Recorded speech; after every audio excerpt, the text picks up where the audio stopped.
everyone, this is Larry. Welcome back to Today I Feel Like. I am back in the building here. I guess my light's a little bit off there. Let me see if I can, well, I'll leave it like it is. Actually, let me see if I can fix this thing. I think I need to turn this a little bit. And let's see. Oh, there we go. I think I have that about where it was. All right, there we go. Shout out to everybody that's out here. It looks like there's 3 people watching and 3 thumbs up, so shout out and big ups to Nice to Nasty, the president and CEO of the All the Way Through crew. I love it, I love it, I love it. So there we go. Oh, I'm getting a message saying that my stream quality is being lowered because my internet connection is slower. I don't know why, so. Anyways, what's up, y'all? I thought I would come on and just chat a little bit. I know some of you have watched my video, my short about how Apple sucks, and you know, I did buy an iPhone. I bought an iPhone 16 Pro Max for myself. I bought my wife an iPhone 16, and her phone is up and working. My phone is in this box. It is not up and working yet. I got it on Friday when they shipped them all out, and I was trying to I was going through the whole process of trying to get my my phone number moved over, you know, the eSIM moved over from one device to the other, and the whole data transfer and all that stuff. It transferred the data over just fine, but when it came to transferring the eSIM, it just didn't work. It just did not work, and I couldn't figure out why. I called T-Mobile, that's who my carrier was, keyword was, and they just couldn't figure it out. I talked to them, and they kept going on and on and on, and finally they just said, it's not our fault, it's the phone's fault. You need to take the phone back to Apple. And I was like, it's not the phone's fault, it's brand new. They were like, nope, you have a locked phone. I said, I do not have a locked phone. I bought it directly from Apple. They only sell unlocked phones. So, anyways, long story short, I go up to Apple. Not long story, so I'm gonna tell the whole damn story. So I go to Apple, they're looking at it. The lady's like, no, your phone is not locked, it is unlocked. She calls up to T-Mobile. They're going through the whole rigmarole. They're like, we don't know what's going on. I end up going down. I think the T-Mobile store in the mall was closed at that time. Apple was open late that day. So I ended up going home. I called T-Mobile again. They couldn't figure it out. I ended up having to go to the T-Mobile store the next day. So I was without service then. And I told the guy, I warned him. I said, settle in. This is going to be a long one. He said, oh, no, this is simple. This is just an SIM activation. I said, if it was a simple SIM activation, I wouldn't be here. So he tried to do it. Didn't work out. Simple for him. We ended up on the phone talking to customer service people and tech people and stuff for over an hour. Still didn't get fixed. Basically, we were left with, there's something wrong in their system, and I just have to go home and wait, and they'll try and fix it. I was so pissed off at that point. I was pissed off not just at T-Mobile, I was really pissed off at Apple. Because here's the thing. I have, right here, a Z Fold 6. Before this, I had a OnePlus Open. When I got this phone in the mail and Samsung shipped it to me, I went ahead, just did the data transfer like you can, and all I had to do was take out the SIM card from my OnePlus Open and put it in this phone. That was it. My service was up and running. I didn't have to do anything else. It was that easy. Now, because Apple, with their BS-ery with their iPhones, at least here in the US, they have gotten rid of the SIM cards. And so now they only have eSIMs. So there's some advantages to eSIM, like you can have more than one phone number on your phone at the same time. So let's say that you are, let's say you have your personal line, and then maybe you own a small business or whatever, and you have your business phone on there, phone number on there. Or maybe you're traveling overseas and you want to get an international phone plan for a month or whatever along. You can put that international phone plan on your phone. You don't have to worry about getting a separate phone or taking your SIM card out. You can just add a separate eSIM. So there are some advantages to that. But my Samsung Galaxy Z Fold 6 also has eSIM. So it's not like having an eSIM means you can't have a physical SIM card. Apple just decided they didn't want to give us physical SIM cards anymore here in the US. And as a consequence, it has caused all kinds of problems. It has caused me problems in the past where I was not getting any service, had to go to T-Mobile, and they've had to delete my eSIM and reset it and all the other stuff. Caused all kinds of problems.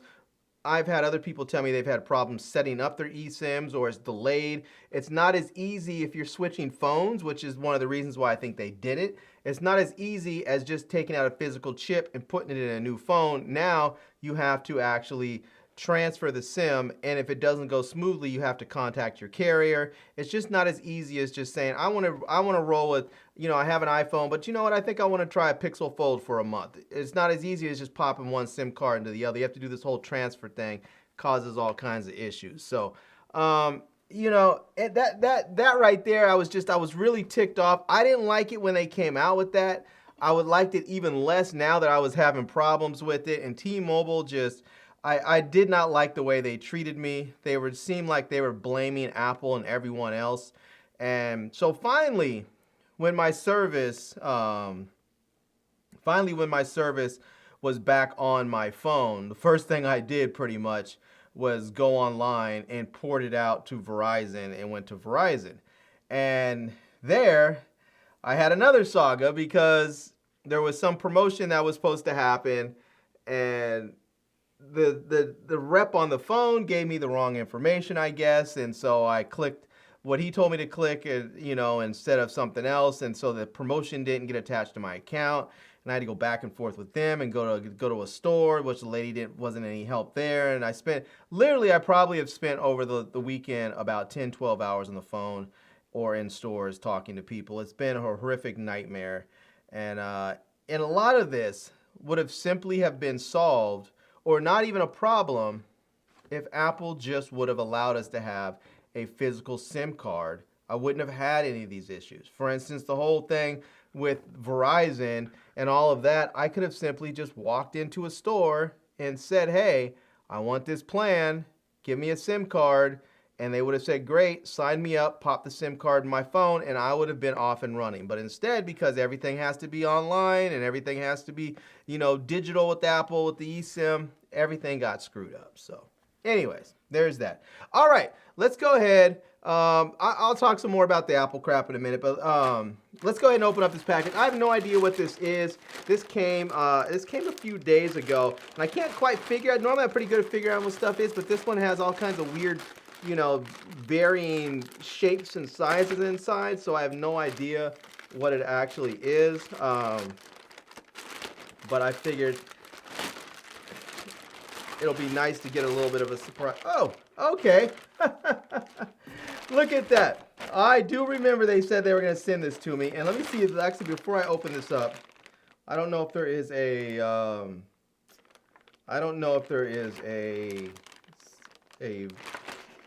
code on here I can scan. Let me do this before I show you guys that. Before I actually take it out of the bag, let me see if I can actually find this. I believe it's called rough something or the other. It's actually a fanny pack or a sling bag, as some people may call it. Let me see. Is this it? Rough enough. Yes, this is it. All right. I think I found it. Let me see if I can find their link so I can show it to you. And here, this should be it right there. And this is it. It's called Rough Enough. Says durable, functional, and fashionable. So they have different bags here. And this is the one that they sent me right there, the Rough Enough. It's one of the sling bags. It says this is the, I believe this is the SS24, I think it is. But you can see it's a nice size bag there. It's a nice size sling bag. And this is it right here. The durable fanny pack. And they sent it to me in black. So it says Rough Enough large fanny pack for men, waterproof, and this is, or a cross-body bag, if you want to say. It says large waist pack for fishing, hiking, hunting, waterproof, Corduro bag. And you can see here, just sort of how it looks, how you get that. there's a lot of branding on there, which is I'm not always the biggest fan of, to have all this branding on there. I like my bags to be a little bit more subtle and discreet, but it is what it is. You can see there it says tactical gear, so you're going to be able to organize stuff inside, so you'll be able to have room for flashlights and pins and straps and knives and paracable and all that stuff. You can see it says 3 outside zipper pockets, inner zipper pocket, and large compartment there. So you can fit all kinds of goodies inside the bag. And yeah, you can see it says waterproof fabric, functional D-ring, fasten buckle, tactical metal clip there, so it's sort of like a built-in carabiner, and then you have a quick release handle there. So now it's 42 bucks. It's not the most expensive bag. It's not the cheapest either. So it's pretty much well within reach, I think, for everyone. And then there you go. You can get an idea of what this is going to look like. So you can see here, it's going to have this nice padded area, which is kind of nice because if you're using this as a shoulder, sort of a sling bag across your shoulder, that padding is going to help. There's also padding on the back here, which is going to help if you're either wearing it as a fanny pack or as a sling bag, which is really nice.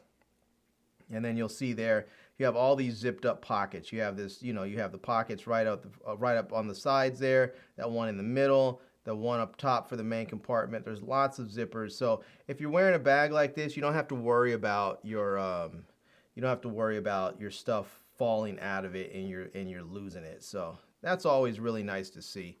So, but yeah, let's do this. Let's actually take a look at this thing. So I'm actually gonna make a little bit of a video. So I'm not gonna go too in depth with it, but I do want to take it out of this plastic and just get a quick look at it and check it out and see.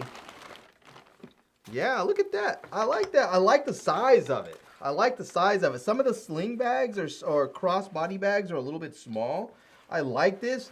I'll be honest with you, the only thing I wish is it didn't have all of that. I wish, like, I'm okay if they would have put some branding like right here, but I'm not the biggest fan of this, but I'm okay with that. I just didn't have like that giant thing right there. I don't like all that stuff. It attracts attention to people, walking by. And the last thing you want is to draw attention to yourself if you want to keep people out of your bag. So, but look at that. That is a nice big bag. You can fit all kinds of stuff. So, like, let me just grab some. Let me grab my camera. I'm going to grab, well, this one's a little unfair because I have the Viltrox 28 millimeter lens on here, the 4.5, which is basically like a little pancake lens. But look at that. I can fit that in there. If I wanted to grab, say, another lens, let's say I grab this one here. This is a 24, or a, what is this? This is a 18 to 105. It's APS-C lens. So it's basically a 24 to, what is that? Like a 24 to 1 to 50? I don't know, something like that. But I can fit that in there if I wanted to. If I wanted to even put another lens in there, I could. Or let's just say I want to grab, I can put my phone in here, Let me turn that around so you guys can see. So I have my camera in there. If I want to put my phone in there, I could slip my phone. Let me see if I can unzip that a little bit. Get that. Oh, there's actual stuff in there. Look at that. We actually have a carabiner and some other stuff. We'll look at that in a minute. So, but I can, another little clip in there. All kinds of good stuff. So I can put my phone in there if I wanted to. Let's say I wanted to grab some cables to put in there. I have room for cables. I can put my pocket knife in there.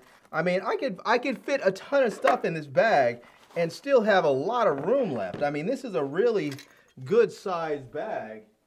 And so if I wanted to go out, and one reason why I like bags like this is that if I want to go out and I want to shoot some photos and I just want to be sort of nondescript and not announce to the world like, hey, look at me, I'm walking around with $5,000 of camera gear on me.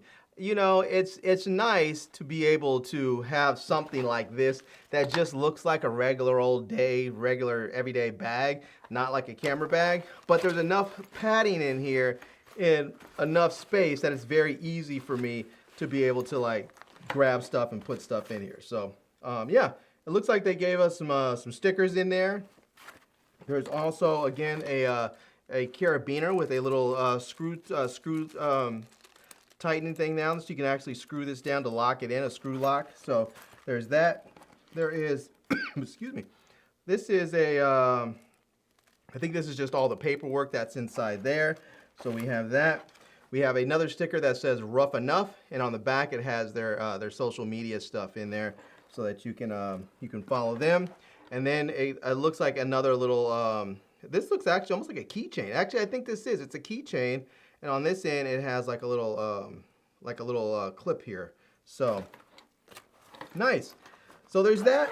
That's not, you know, all that can fit on the inside. There's also another little zip, a little zip compartment right there, so that you can put more stuff in here. So if you want to put something right in there, maybe like small things like memory cards or camera batteries or chapstick or something that, you know, you don't want to lose but is small, so you don't want it to float around the big pocket, you can put it right there. That way you don't lose it. And then on the outside here, we're gonna have a couple of pockets. So you can see there's a few pockets right there. So this is nice because if you want to put something here, like for me right here, I would probably put some batteries, and that would be good. That way, if I wanted to put like cameras or lenses in the big compartment, I don't have to worry about my batteries bouncing around. And if I want to just gain quick access, I know exactly where they are. So, and I can do that over on this side too. I can put something else over here on this side as well. So, yeah. And then you also have this front pocket too. It's not the biggest pocket there, but I wonder if my phone will fit in there. Let's see. Yeah, you probably could fit like a regular iPhone in there, but like the Max model is not going to fit in that front one there.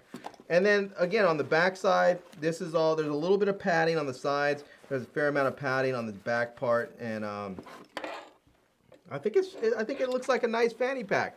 I shouldn't say fanny because I feel like in other parts of the world, fanny is like a curse word. I didn't realize that until somebody I was talking about something a long time ago, and somebody said, "Why do you just keep cursing so freely?" I was like, "What are you talking about?" They said, "You keep saying fanny," and I guess in other countries, fanny is like for us like saying ass, and you know, so I don't know.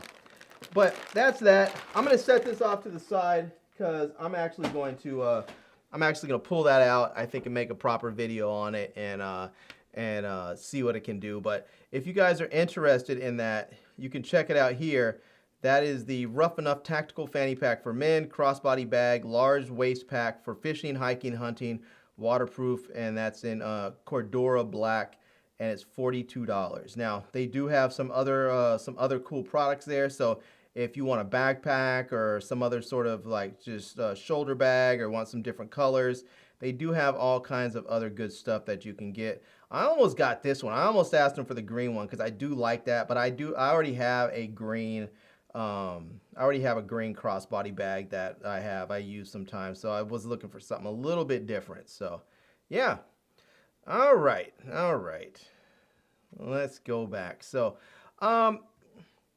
I did want to talk a little bit more about this iPhone. Oh, first of all, shout out, my brother says, is this, that is a purse. That is not a purse. That is a fanny pack. It's a fanny pack and a crossbody sling. There's a difference. So I get what he's saying about that's a purse. I'll show you what I think he's thinking of as far as a purse. This right here, that's a purse. When I think of those like sling or crossbody bags that dudes wear that are like purses. This is like a purse. This right here, that's a sling. That's a sling bag. That is not a purse. That is a straight up sling bag right there. It can be used either as a fanny pack or a crossbody sling bag. So, but I think something like this, that's a purse. So, anyways, that's my brother up there being funny about that's a that's a purse. So, anyway, shout out to Jamie. Says, "What's up, bro? I see you in the building." Shout out to Wing Dang in the house. Says, "Good morning, bro." Shout out to you, man. Says, "What's the material feel like?" The material feels good. It definitely feels durable. The material feels like it feels like a very sort of thick, durable canvas, if that makes sense. So it feels like a durable canvas type of material. So it definitely feels like it's going to last a long time. It feels like one of those materials, like if you dragged it across some rocks or something, it's not gonna like puncture or anything. It's just gonna keep on going. So, but the company's called Rough Enough. The brand's Rough Enough. So I'm assuming that their products are rough enough to take a pounding and keep on rolling. So, yeah. All right. Now, I did want to talk about the iPhones a little bit more again, as I mentioned. So they did come out with the iPhone 16 Pro Maxes and the 16s. They also have the 16 Pros and the 16 Plus.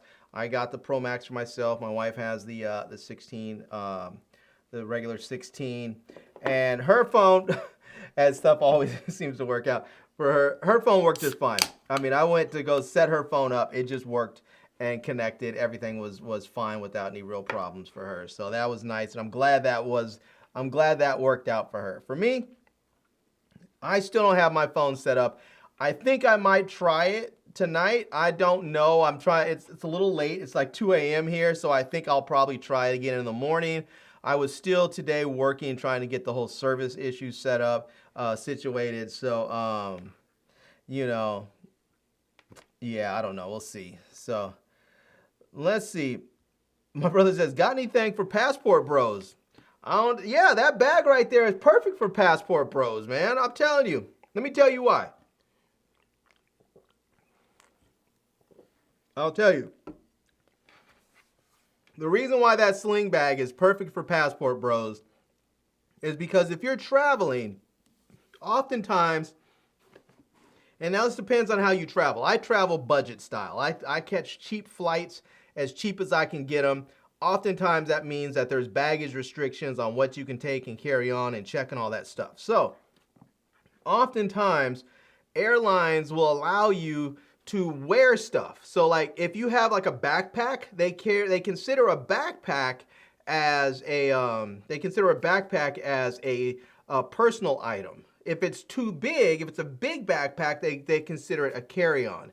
But if you have, say, like a fanny pack or a cross-body bag, like a sling bag, they consider that clothing, and they don't actually count that towards your personal items. So, excuse me. So you could actually get away with carrying a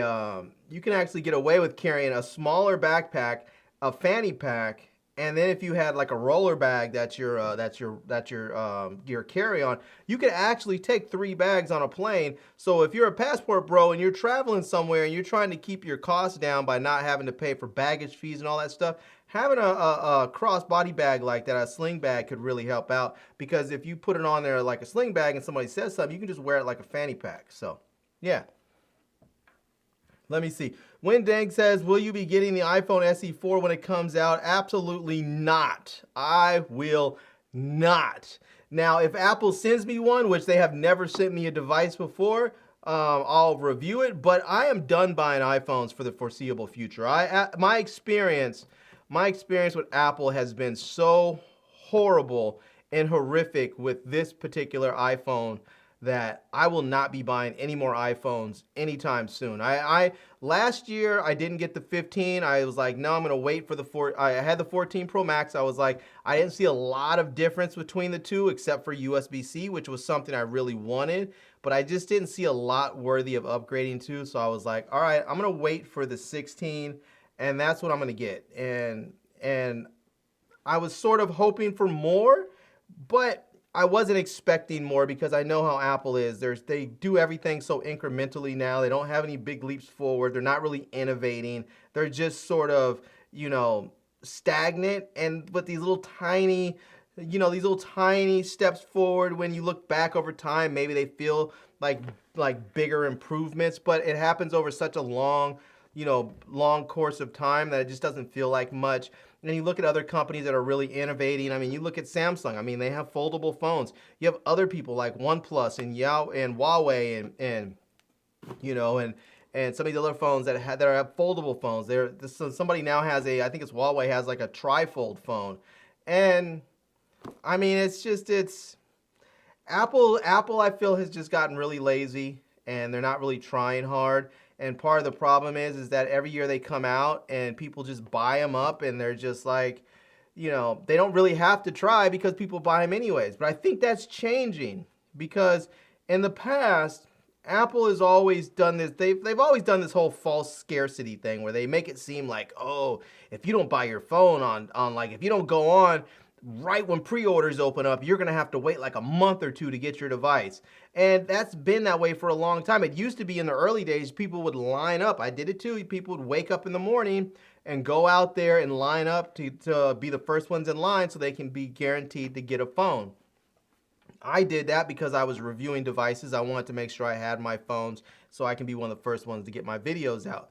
But, you know, now with the pre-order stuff, it's like you get online right when pre-orders open up and you try and get in so that you can get your phone ordered. And if you don't, sometimes it gets pushed. Like this time, like they were delivering them on September 20th.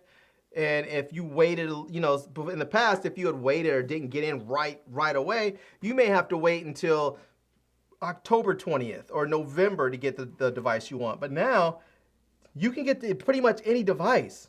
Like you can pretty much get any device, any regular 16, 16 Pro, 16 Pro Max. The only one I heard that's sort of like out of stock at most places is the Plus model in pink. It's a new color. A lot of women like pink. And so I think that's just going to be a popular phone for a minute. But all the other variants, from what I've seen and from what people have told me, you can just go right onto the website, order it, and pick it up the same day. That's something that has never been the case, which tells me these phones are not selling as well. Part of it, I think, is they're just expensive. They don't really have any visual difference to them. That was one thing I think that inspired a lot of people to, or motivated a lot of people to buy new iPhones when they came out. It was sort of like, okay, we know this is the camera arrangement on the old phone, and now they changed it for the new phone so people can identify visually that you have a new phone. And if you don't have that, because the iPhone 16 looks the same, the iPhone 16 Pro Max looks the same as the iPhone 15 Pro Max, which looks the same as the iPhone 14 Pro Max, which looks the same as the iPhone 13 Pro Max and the 12 Pro Max. There's no real change from like the 12 to the 16. So a lot of people are like, I'm just not seeing a real reason to upgrade. And I think as a consequence, you know, there's not as many iPhones being sold. So Windang says, I love the iPhone SE models. Yeah, a lot of people really do love those lines, the SE line. My wife had a SE 2020 since 2020, and I finally convinced her to get a new phone. So I picked up the 16 for her, and she seems to be happy with it. I haven't heard any complaints about it right now. So I really wish what Apple would do was come out with a new iPhone mini, but come out with an iPhone mini Pro. Because I like the size of the iPhone mini, but I don't want to give up the good cameras. So if they had an iPhone mini Pro, I would accept the smaller battery life if it had better cameras. Anyways, all right. Let's open this thing up. I know what this one is because this is something that I ordered for myself. And this is a this right here is a case for my Galaxy. Let me see if I can scan this thing. Let me see if I can scan. This is just a case for my Z Fold 6. And I don't know if this is actually going to scan, but we're going to try and scan this barcode anyways and see what happens. Oh, it says Prime. Looks like there's another Prime Day deals coming up soon. So looks like it's going to, it said it was going to be October something or the other. I didn't realize there was another one coming up. Yeah, this one's not scanning. All right, let me see if I can pull it up on my Amazon. Let me see where my order's at. And there we go. And I don't know why I thought I ordered the clear one, but I guess I did not. All right. Let me see if I can bring you guys in. So this is, here we go. This is a case I ordered for my Z Fold 6. It is the Samsung Z Fold 6 case, soft silicone, rubber, gel rubber bumper, hard, slim hard, PC thin, shockproof protective cover for the Z Fold 6 5G. And really, to be honest with you, I don't care about this back part because my phone, I currently have a Pitaka aramid fiber case on there on the back, which I'm going to keep. But these But these foldable phones, the cases come in 2 parts. And so I really just wanted this front part right here, because the front part of the case that I have from Samsung, there's like little adhesive stickers that go underneath here that keep it held to the front of your of the cover screen. And my little sticky parts have stopped sticking. And I wanted basically some new sticker parts. So I just ordered the cheapest one I found here, which was, you know, $9.99. There's a $10 coupon, so that it was even cheaper than that.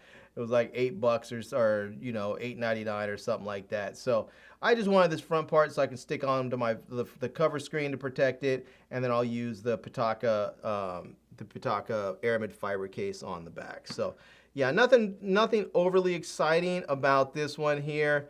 You know, I'll see if I can get this thing open and check this out. And so yeah, there it is. It's not bad. Now this thing right here, this is what I don't like. Oftentimes you'll see these things, they say they have magnets, but the magnets are actually inset. Whereas like this case right here, it has MagSafe in there, but the magnets are actually built in between the layers of the case. So with these things, what happens is the magnets will stick, and then when you pull it off, this part right here, the glue comes loose and the magnet comes out of the case right there. So you can see there's nothing on the inside there. So but this is basically what I wanted, was this little bit right here. And oh man, look at that. The sticky parts already came off. Oh wow, I think I'm gonna have to send this back. I might have to send this back. Well, we'll see. We'll see how well this thing sticks. I think I'm gonna have to send it back because the sticky part has already come off. That's disappointing. But this is really all I wanted. We'll see. We'll see how it goes. I think I might have to do that. I might have to take it back, send it back, and see what goes with it. So that's unfortunate. So anyways, let's see. Alfea says, what up, gang? I see you in the house. He says, how's iPhone 15 Pro? I'm gonna buy it. In how's natural titanium color? I didn't get the 15 Pro. I had the 14 Pro Max. I skipped the 15 because I just didn't see enough enough value they were offering for the amount of money you were gonna spend. I didn't see enough difference. So I waited. I now have the iPhone 16 Pro Max. I got the desert titanium color, and it's not set up. It's not fully set up yet. I think I'm gonna try and get it set up tonight. But that is I don't know if you guys can see that. Let me see if I can get that to focus. My camera's been having all kinds of trouble sort of getting focused in lately. But that's the desert titanium color there. It's okay. It looks sort of like a light goldish sort of color. But it's all right. But yeah, I mean, I think if you're, you know, the iPhone 15 Pro Max, I think, or Pro is fine. The only reason why I would suggest somebody maybe going to the 16 Pro Max versus the 15 Pro Max is that it has that new A18 Pro chip in there, the processor, which is supposedly designed specifically for AI. Now, I believe the 17, the A18 or the A17 that's in the 15 Pros will work for Apple AI, but I think it's maybe not going to be as fast as the new phones. And so usually Apple doesn't offer these huge discounts between like the 15 Pro and the 16 Pro, because usually what they do is they just sell the 15 Pros and Pro Maxes until they're done and out of stock, and then they don't like sell those as like sort of a backup phone. Like oftentimes you'll see, you know, other phones that are still on sale, like the SEs and some of the other phones, they'll still sell them when newer generations are out, but they don't do that with the Pro models. So oftentimes I don't really see enough of a price difference between the previous generation and the current generation, the Pro models, to make it worth it to buy the previous generation. But if you get a great deal, if you see like, hey, you want like a 1 terabyte version that would normally cost you like $12, $13, $1,400 and you see it for like $1,000 or $800 or something, yeah, grab it. I think that's a great deal and you'll probably be happy with it. So, yeah.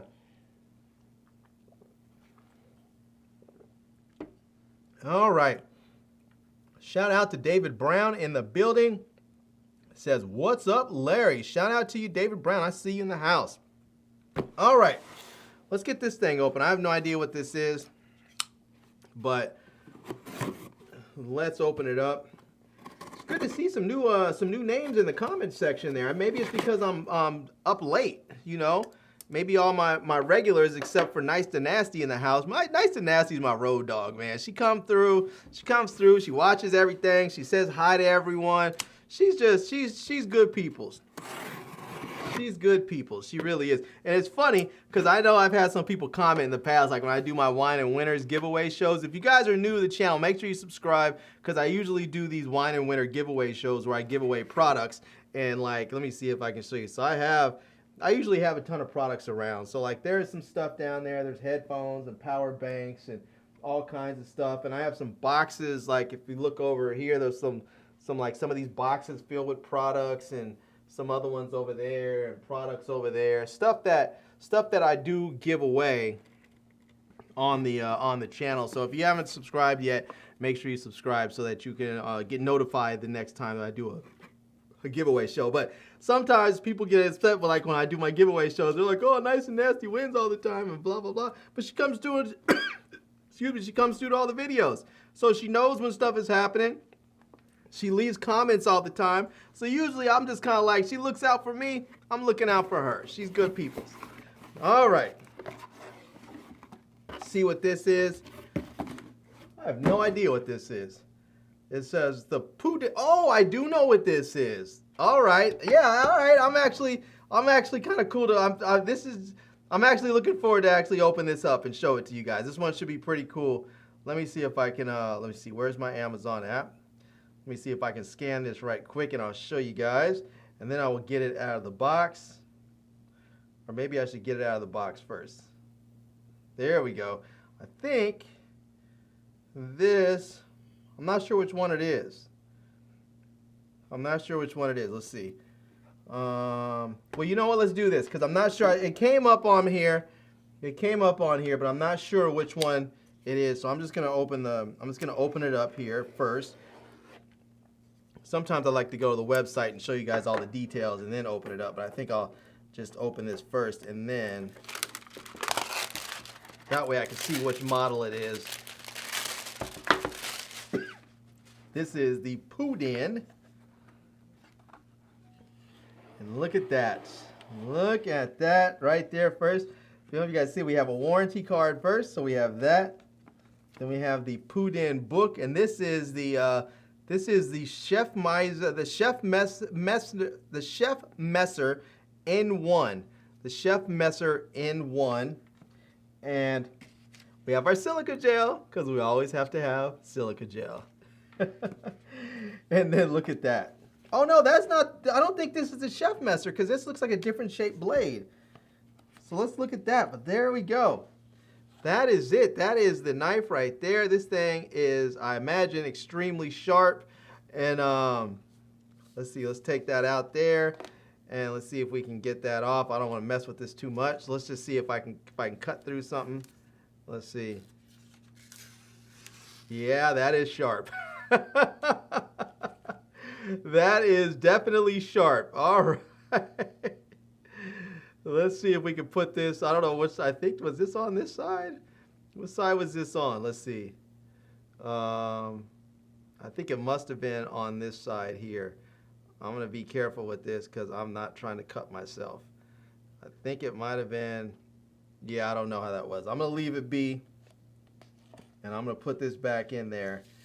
There we go, just like that. So I need to, this is a chef's knife, and you can see there, it looks like it has, it almost looks like Damascus steel. I don't know if you guys can see that. Let me see if I can get this. Can you guys see that steel, the design in the steel? It almost looks like Damascus steel, so I don't know if it is or not, but let me set the, it has a nice wood handle right there. There's a little bit of branding on the end of the hand. Let me see if I can just pull. Let me get my phone out. This is probably a little bit easier to see there. So let me click that. There you go. Now you guys can see that. You can see that the blade design right there. It has a nice wooden handle there so that you get those nice ergonomics. Plenty of room so that you don't have to worry about any slippage onto the blade. Nice cutout right there. You can see on the back there's just a little bit of branding there on the back there. So this is pretty nice. This is going to be a pretty nice knife. And then you can see here there's actually this case that came with it. Now I don't know if this is something that you're going to keep. I don't think you're probably going to keep your knife in this, but it does have a sheath. So you can see there it does come with a sheath, so that when you're done using the blade, let's see if we take that off right there. You can go ahead and put this right in there. Let's see if that, let me see if it goes in like that. There you go. You can put that in there. And there you go. That way you protect the knife like that, so that you don't have to worry about cutting yourself when you put it away in the storage, because these knives can be very sharp, and the last thing you want to do is reach into a drawer to grab a knife and you slip your hand and take half your finger off. So this is nice like that, and you can just pull that off there and then use the knife and then wash it when you're done. And when you're finished, you just put it right back into the sleeve, and there you go. So that is a good looking knife right there. I like that. I like that whole setup right there. Now let me see if I can find this right quick. I know it showed up when I scanned it. I believe this is going to be it right here. Let me see if I can pull this up. And this is it right there. It is the Putin Nakari knife, 7-inch razor sharp meat cleaver and vegetable kitchen knife, high carbon stainless steel multi-purpose Asian chef knife for home and kitchen with ergonomic handle. So it looks like it's $35.99. It is 25% off. Normally it's $47.99, so you'll be able to get a little bit of a discount on that. And yeah, this knife looks really, really nice, and that handle does feel good. So you can see there, I guess they're showing some vegetables there, stuff that you can get chopping. It has that 7-inch blade, weighs 7.82 ounces. Says hardness, it's HRC 56, and the handle is 5.13 inches for a total length of 12.13 inches. So, and you can see there, it says it makes make thinner, more precise cuts, razor sharp edge with that 15-degree V-shaped German steel, 7-inch Asian kitchen knife, and it says that high carbon stainless steel, rust-proof and durable. Ultra sharp, hand polished, long lasting sharpness, and ergonomic design, non-slip handle, more comfortable. So one thing, like all knives, you have to be careful. You just have to be really careful with knives, especially these kitchen knives that are designed to be just ultra sharp. You just have to be careful, because if you slip up, you can take a finger off. So just make sure that you're being very, very careful with these. But yeah, this is nice for $35. This is one of these great things that I think these are one of these great products that you can get, obviously for yourself, but I think this is one of these great products that you can get as a gift for somebody. So if you know there's someone out there who loves cooking, or somebody who is like an aspiring chef or whatever, this could be a great gift for them. Something, just a nice, high quality knife that says, I was thinking about you. And, you know, not just buying you some random gift, not just giving you a gift card or some random thing that some random chocolate gift box that you see at the mall the day before, you know, Christmas, but something that says, hey, I actually took a moment to think about something that you will use on a regular basis throughout the years. And that's the types of gifts I think people really, really appreciate, even if at the moment they're looking like, huh? And then later they're like, oh, that was such a thoughtful gift. I like those sort of delayed reaction gifts. Sometimes they're really, really great. So, yeah. So anyways, there you go. All right. Let's see. David Brown says, hey, Larry, did you see this past episode of Power Book 2 Ghost? I did. I watched it tonight. And I will say, I have been watching. I have mixed feelings about this season. You know, it's funny when they came out with this particular storyline, or this story with Tariq. I was not a fan of Tariq. When the show when it came out, I was like, I'm not a fan of Tariq. I don't really want to watch it, but I was like, I'm gonna check it out anyways, and I did, and it turned out that it was my favorite show of the spinoffs. There's 3 different spinoffs. They have the one with Kanan. That's the sort of the early days, and then you have the one with Tommy, where he's in Chicago, and then you have this one with Tariq where he's in college. And I have to say, maybe because I'm a former college guy, that I relate to some of the stuff. But this show I have found is the one that hit home for me, and this season is just whack. I mean, there are some entertaining parts of it, but it started off. It was like the very first episode of this new season. It started off showing like Tariq and Jay, what's his name, Braden, like there's some sort of commandos with assault rifles taking out entire TAC teams at an airport, near an airport hangar. They're just like precise shooting everybody. And then when they get inside the hangar, they're like practically a point blank range and can't shoot anybody. I mean, it's just so silly. All this stuff is silly. I mean, these dudes are practically serial killers, how many people these people kill in this show, and they never get caught for anything. So, I don't know. It's okay. It's okay.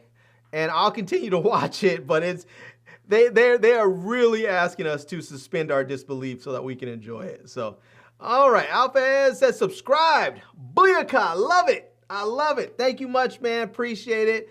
Appreciate it. He says, thanks for answering my question. By the way, I'm upgrading from iPhone 12, so the 15 Pro. Yeah, if you're upgrading from the 12, the 15 is going to be a big jump forward. It's going to be a big leap forward. You'll be happy with that. You'll be happy with that, no doubt. And I got to give him this for a new subscriber.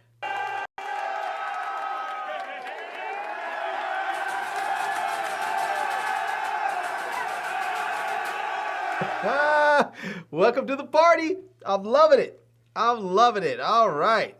All right. Let's see. Do you use any specific software for streaming purposes? I do. I am using Ecamm. So I use Ecamm for my streaming. I used to use StreamYard, which is very nice. StreamYard is all web-based, whereas Ecamm is actual software on your machine.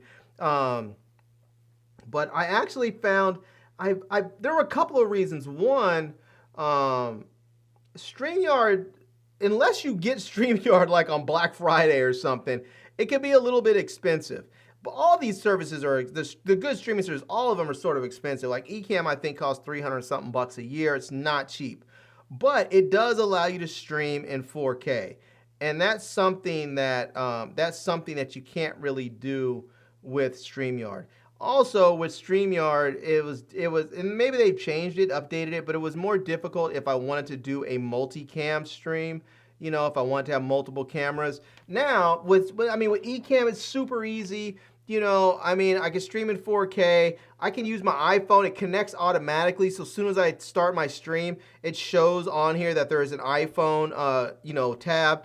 And I can just tap that, and I can just have my iPhone like this, and I can show whatever I want. If I want to show you over here all the junk that's on my desk, if I want to show you my can of Dr. Pepper and my iPhones, or all the other stuff back here, my scooters, all my camera gear up there. If I want to show you all this stuff with my iPhone, I can do that very easily. Or if I wanted to, if I want to do, say, say I wanted to do a top-down shot, I can just put my iPhone up top here and mount it, and then have it going for a top-down shot whenever I wanted to. So that's not something that you can easily do with StreamYard, but I do that. But I use Ecamm, and so that's one of the reasons why I switched over from StreamYard to Ecamm.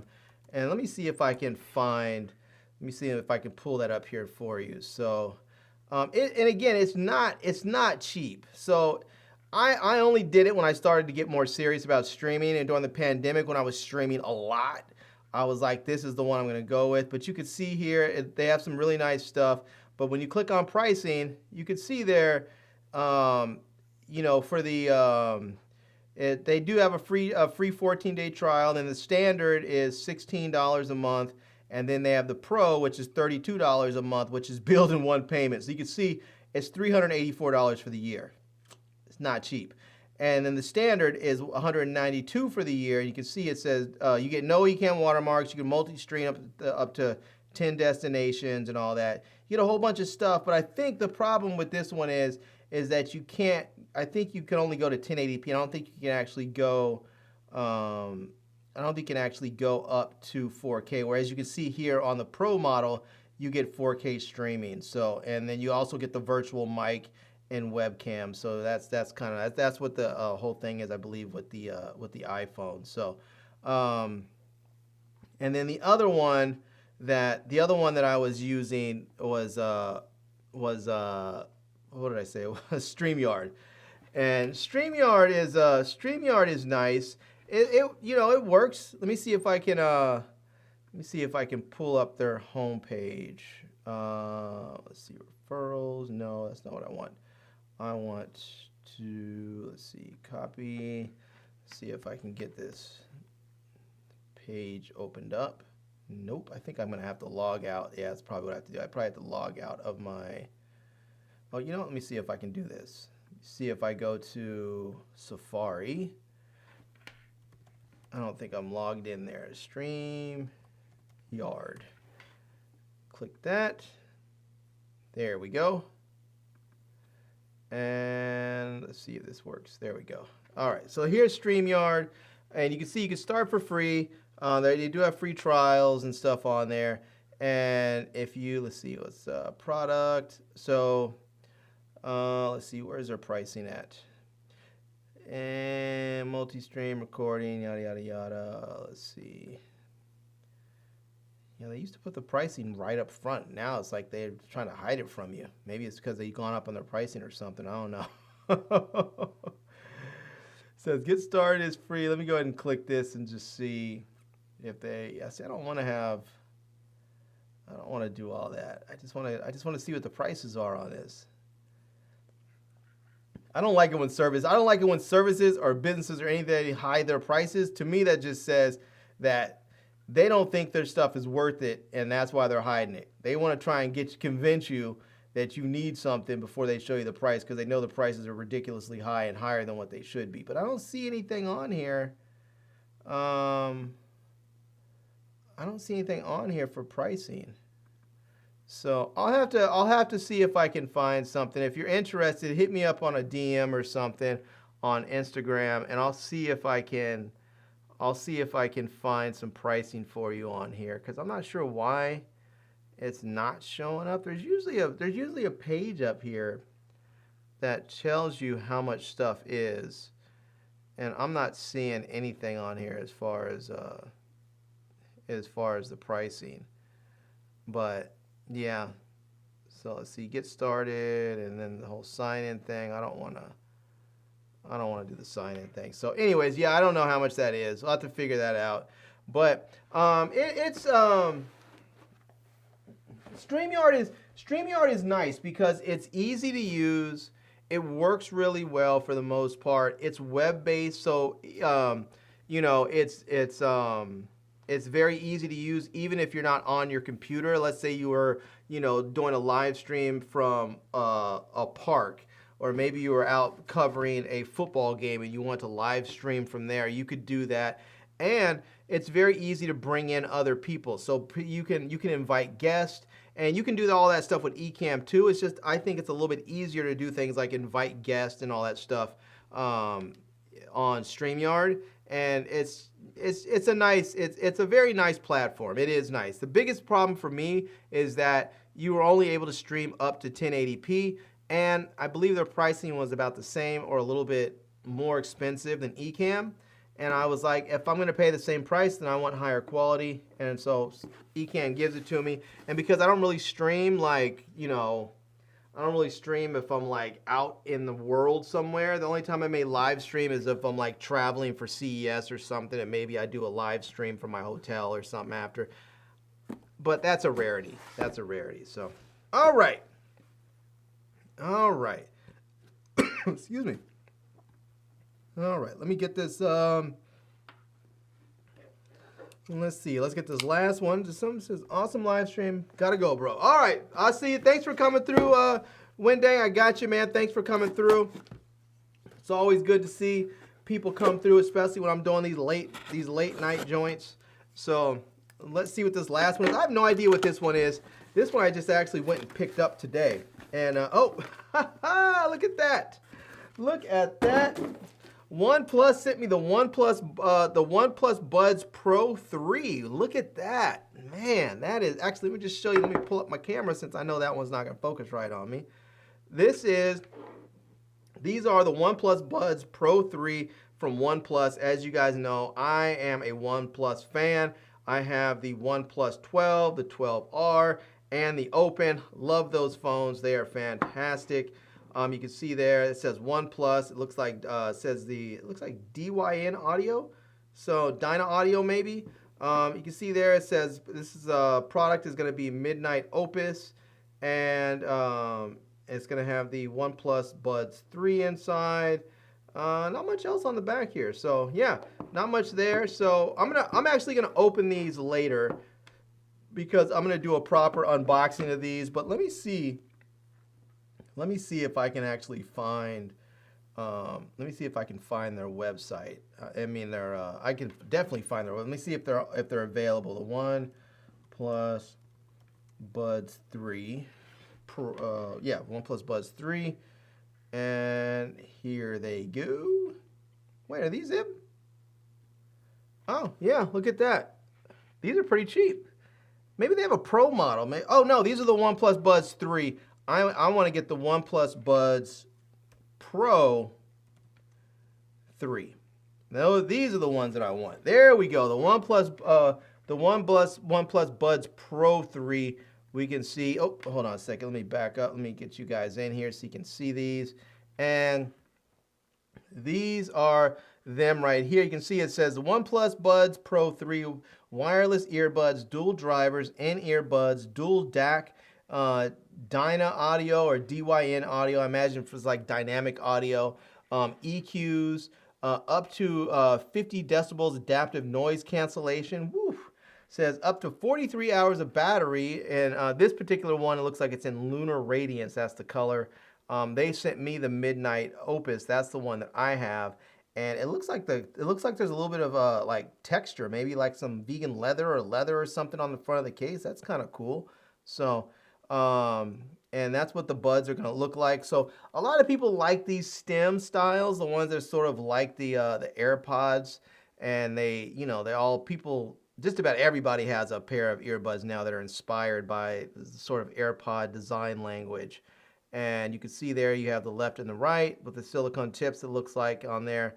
And then you have that case there. The case looks like it's probably going to be pretty thin. And then there you go.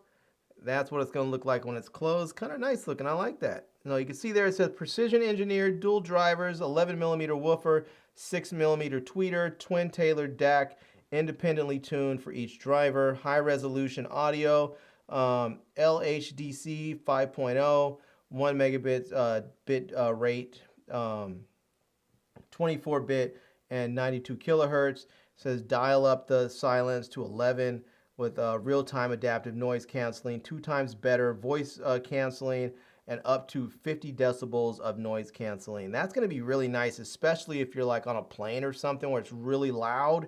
That 50 decibels of noise canceling is going to really help.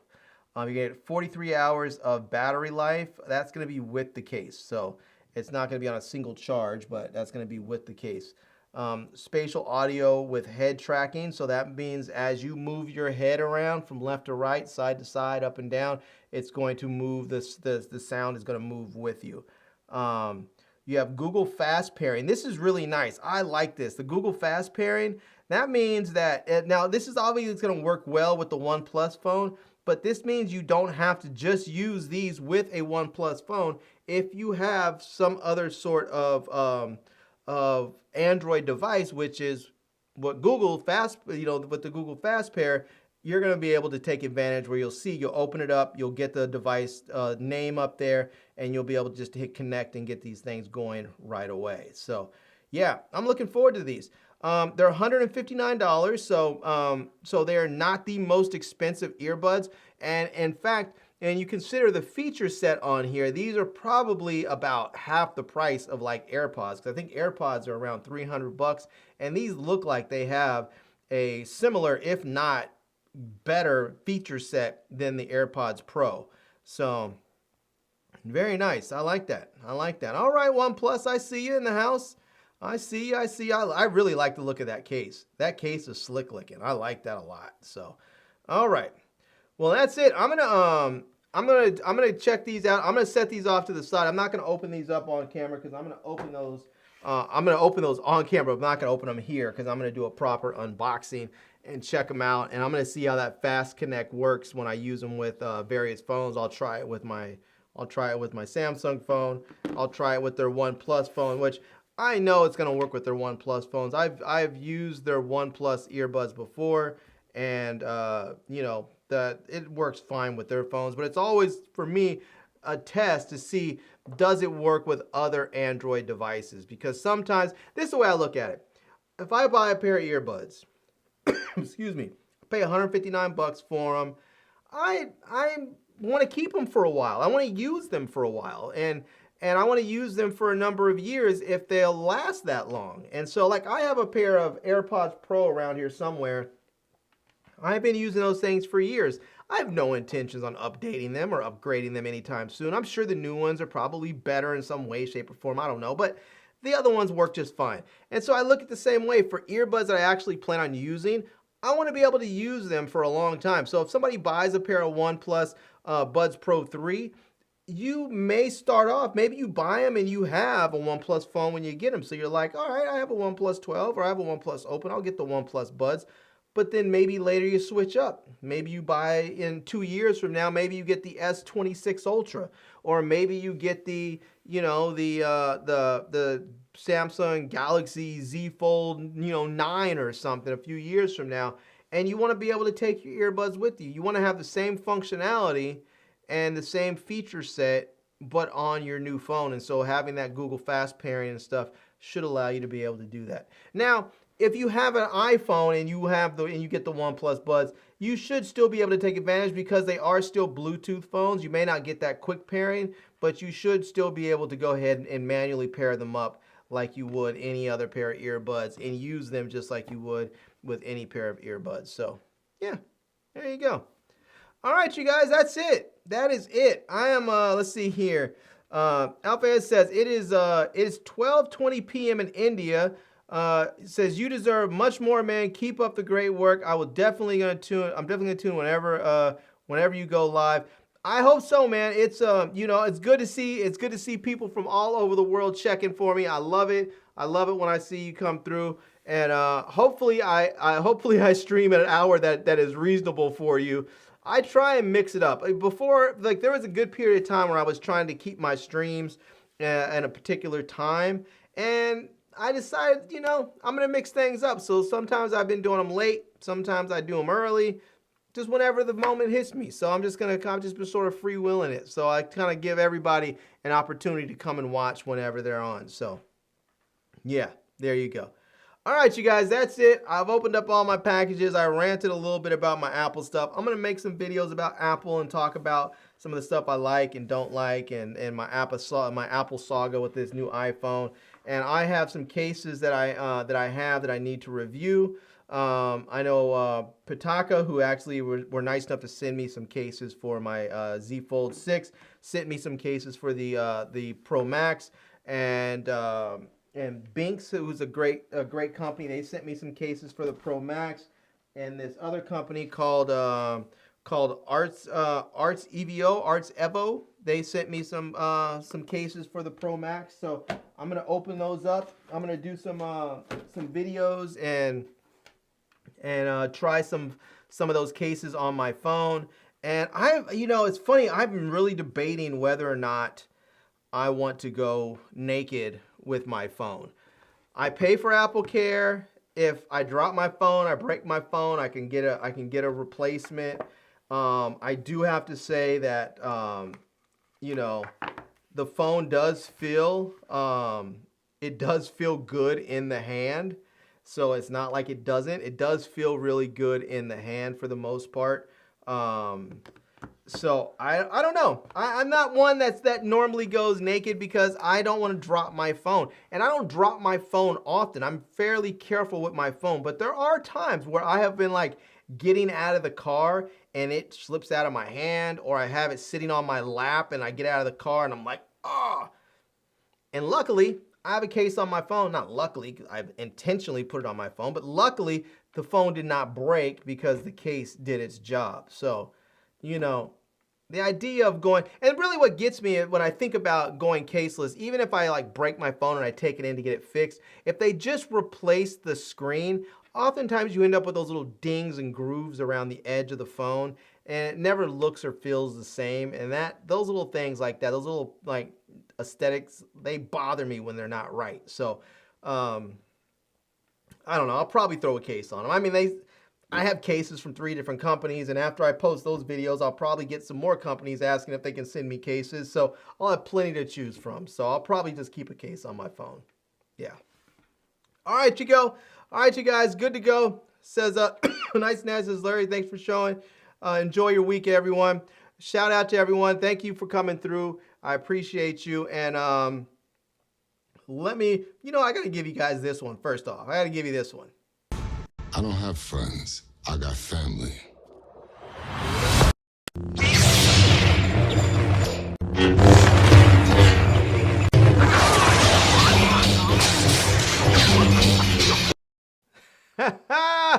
I love it. All right, everyone. Well, it's been real. Thank you so much. And I am Larry with Today I Feel Like. And until next time, love, peace, and hair grease. Peace.